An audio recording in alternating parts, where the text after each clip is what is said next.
Magandang hapon. Pakikita ko sa inyo kung paano mag-propagate ng Monstera Deliciosa.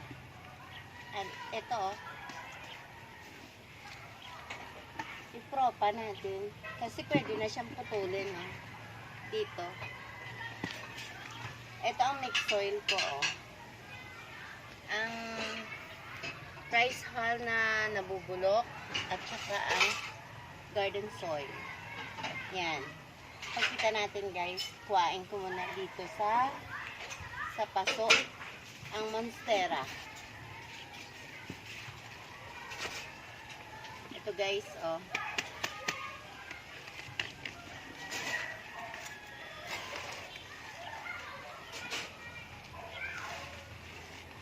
Yan.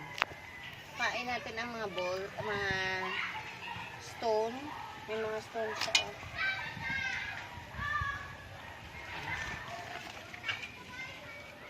Ayan guys, oh, natanggal na. Alisin natin ang kanyang lupa.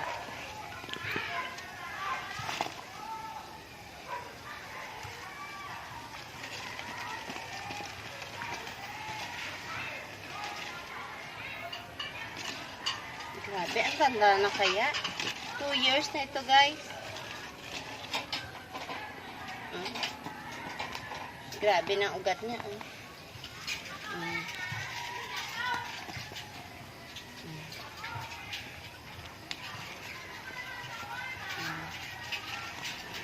Ganyan. Ganyan karaming ugat na ang Monstera.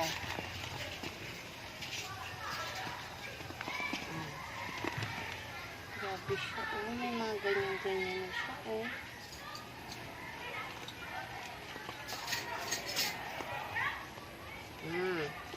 Ganyan. Ito siya guys. Pag pinutol natin siya, pwede nang kada in between nila pwede siyang putulin kasi mabubuhay na siya. Basta may ugat lang. Tapos ito, pwede naman dito naman ang cut natin. Yan eh. Kasi may ugat din. Kaya lang, masyadong nakakaawa kung isang putol na lang gagawin natin. Huwag nating chopin ng 1, 2, 3. Pwede yan 3 putol. Pero isa na lang. Dito natin siya na puputulin guys.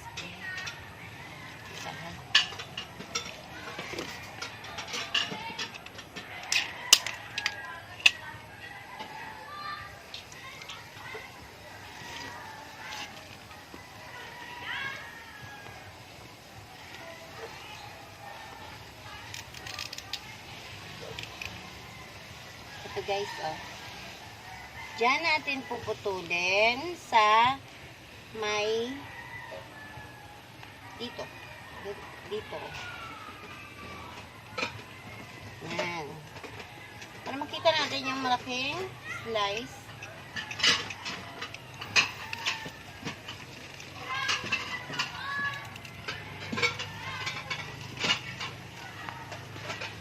Masyado na siya matigas guys. Ano kaya ng cutter.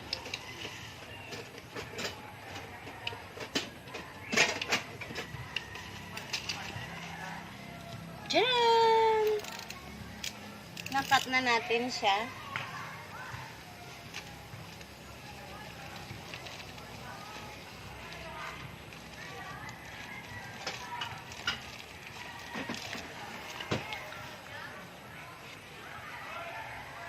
Okay lang natin na hindi na siya lagyan ng mga ng mga powder, ng mga rooting powder kasi marami naman siyang roots. Wala na walang rooting powder. Ganyan. Itong isa, ang labas niya, siya ang mother plant kasi siya ang nasa puno niya eh. Pero hindi. Ito ang mother plant, ito ang sanga niya. Pinutol natin. Dry na siya. Ganito guys, oh. Imimix natin ang lupa. Garden soil. sa rice hull. Yan, ganyan.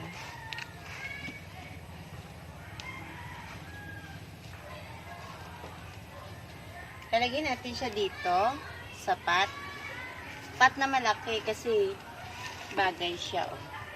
Ganda. Yan. Lang ha. Haluin natin. Haluin. Haluin.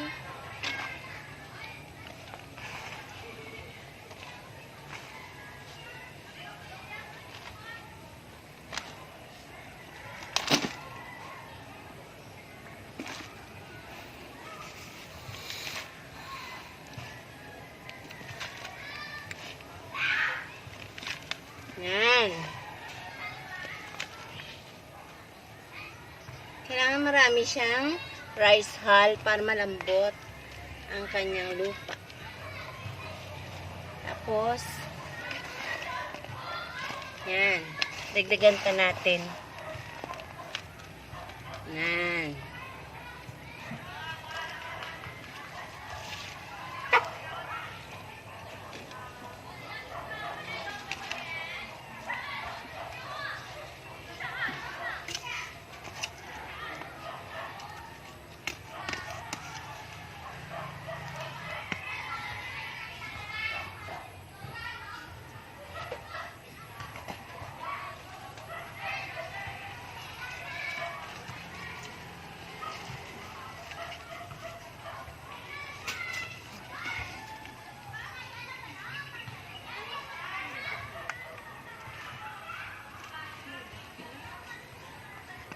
Yan. Dagdagan pa natin para maganda siya.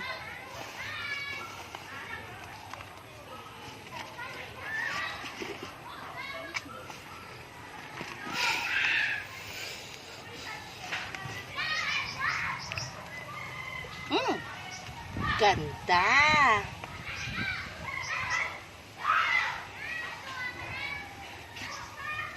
Ganda na.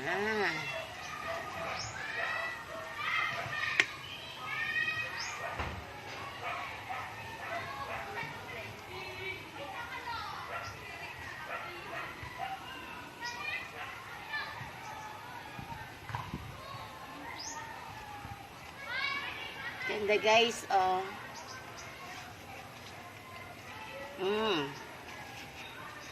Ganda.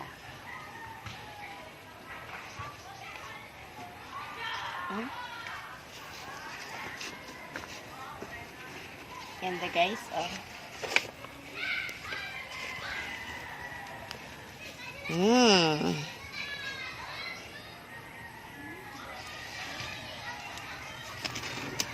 Mamaya didiligan natin, didiligan naman natin siya.